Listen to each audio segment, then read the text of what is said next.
찬미 예수님, 찬미 예수님, 오늘 성모 마리아 신신미사에서 복음은 목자들이 예수님을 뵙는 장면이고, 오늘 이 복음 말씀을 가만히 들여다보면 그 16절에 목자들이 베들레헴에서 주님께서 알려주신 일들이라고 했는데, 사실은 일이라기보다는 말씀입니다. 말씀.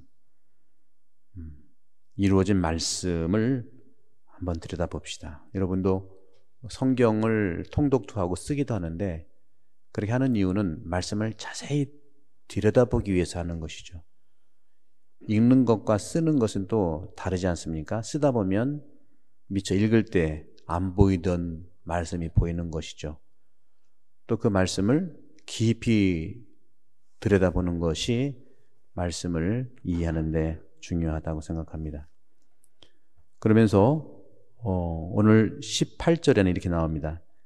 16절에 그곳에서 일어난 일을 봅시다 했는데, 18절에서는 목자들은 아기를 보고 나서 그 아기에 관하여 들은 말을 알려주었다. 말을 알려주었다. 공공연하게 선포한 거죠. 알려주었다. 그러자 그 마리아, 요셉, 그 식구들은 목자들이 자기들에게 전한 말에 놀라워하였다. 말이라는 뜻은 말씀, 말. 하지만 마리아, 이 부분은 제가 계속 강조하고 싶은데, 마리아만 나와요. 마리아는 이 모든 일을 마음속에 간직하고 곰곰이 되새겼다. 이 부분도 모든 일이란, 이 일은 앞뒤로 나오는데 중간은 말씀이에요. 근데 정확하게 보면 이 모든 일은, 번역은 일로 했지만 히란말 원문으로 보면 말씀입니다. 이 모든 말씀을 원문으로 레마라는 원문, 레마는 로고스보다 훨씬 더 강력한 실천이 포함된 말씀이기 때문에 이 번역 그냥 일이라고 한 거예요. 여러분, 일만 생각하지 말고 일 이전에 일을 지향하는 말씀이 중요하다는 거예요. 예언자들은 일을 하는 사람이 아니라 말씀은 전하는 분들입니다. 우리 신앙인들은 말씀을 받아들이고 전하는 분들이기 때문에 그렇다는 거죠. 근데 이 마리아는 이 모든 일을, 번역되어 있지만 원문으로 보면 레마, 마리아는 이 모든 말씀을 마음속에 간직하고 곰곰이 되새겼다. 마음속에 간직했다.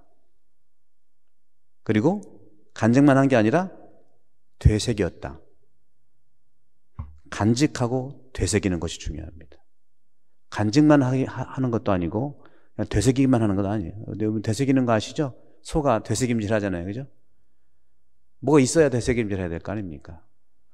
간직하는 것이 중요하고, 간직만 하는 것이 아니라 자꾸 되새기는 거예요. 되새긴다는 것이 뭐냐? 되새긴다는 것은 신발라의 동사인데, 이 신발로는 뭐냐면 히란 말에서 혼자 던지는 게 아니라 함께 던지는 걸 얘기해요. 뭘 던지는데 함께 던지는 걸 얘기한다는 거예요. 함께 던진다는 건 뭐냐면 마음속에 간직하고 이렇게도 보고 저렇게도 보고 과거도 보고 현재도 보고 앞도 보고 뒤도 보고 여러 가지 비유로.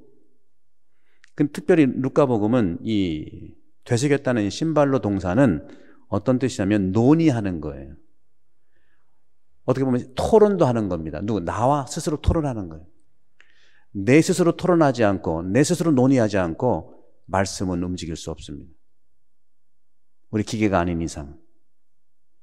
그런 점에서 이 되새겼다가 하는 간직도 굉장히 중요합니다. 간직하고 되새기는데 곰곰이 되새긴 거예요. 되새긴다는 이 말은 또 어떻게 정신적인 작용이고 사고의 훈련이에요. 마음은 간직하는 창고라고 한다면 창고 안에 들어가 있는 이 말씀을 내 영혼으로, 생각으로 정신적인 작용을 통해서 이해하려고 탐구하는 거라는 거죠. 내가 이해하려고 탐구하는 것이 굉장히 중요합니다. 그럼에도 불구하고 다 알아들을 수 없을 경우에는 보십시오. 말씀이 나를 움직이신다는 거죠. 처음부터 움직이지 않은 것 같아요. 제거하고 그러면 뭐 로봇이지요. 내가 품고 그걸 되새기고 이렇게도 보고 저렇게도 보고 과거의 뜻도 보고.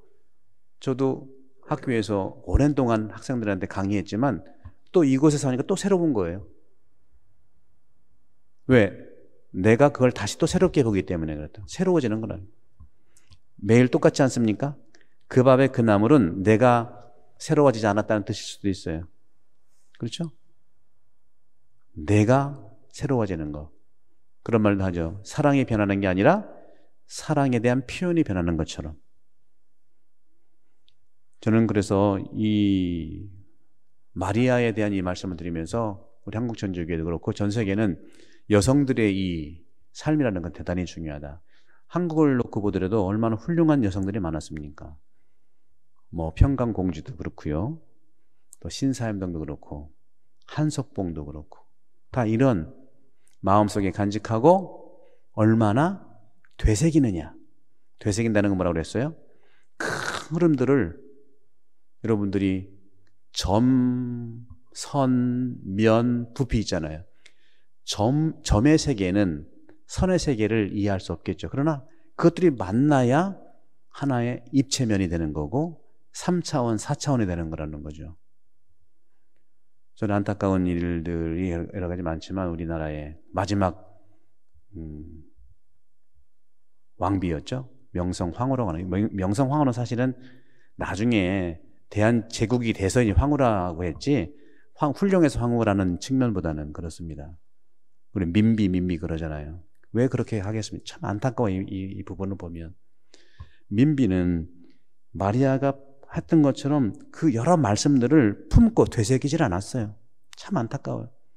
자기 개인의 그런 안위와 자기 민씨들의 그런 안위와 자기 아들이 왕 되는 거 이런 걸로 했기 때문에 결국은 청나라 끌어들이고 러시아 끌어들이고 또 안타까운 것은 우리 엄마가 잘못했으면 우리 가족들이 뭐라고 해야 되는데 또 딴 나라에서 와서 또 죽이 이것도 잘못된 거죠. 잘못된 것의 연속이 바로 곰곰이 새기지 않고 과거와 현재 전체를 바라보지 않기 때문에 다시 말하면 자기 식으로만 바라봤기 때문에 그렇다. 이걸 자용이라고 하면 자용. 우리 훌륭한 사람들은요, 뭐 국모라고 하고 성모라고 하는 건 뭐냐? 자기를 중심으로 내세우지 않고 너를 생각하고 나라를 생각하고 공동체를 생각하는 것이 첫 번째입니다. 그러면 곰곰이 새긴 그런 힘이 나옵니다. 곰곰이 새기고 마음에 품지 않기 때문에 자기 이익만 자용. 내가 어떻게 할까? 내 아들 어떻게 할까? 누가 어떻게 할까? 물론 필요하지만 그 위치에 있는 사람들은 그러면 안 되잖아요. 그죠? 참 안타까운 일입니다. 일본이 침략의 계기를 둔 것이 민비입니다. 왜? 텐진 조약에서 청나라나 러시아가 들어오면 자동으로 일본도 들어온다는 조약을 맺은 거예요. 그걸 몰랐겠습니까? 동학혁명의 이 부분들을 사람들을 많이 죽인 사람이 그런 역할을 한 거예요. 마음에 새기지 않고 전반적으로 보지 않고 우리 교회 여성분들이 거의 80% 90%입니다. 우리 모두 성모님의 이런 말씀을 마음에 품고 곰곰이 생각하는 그런 은총이 되기를 함께 기도하겠습니다.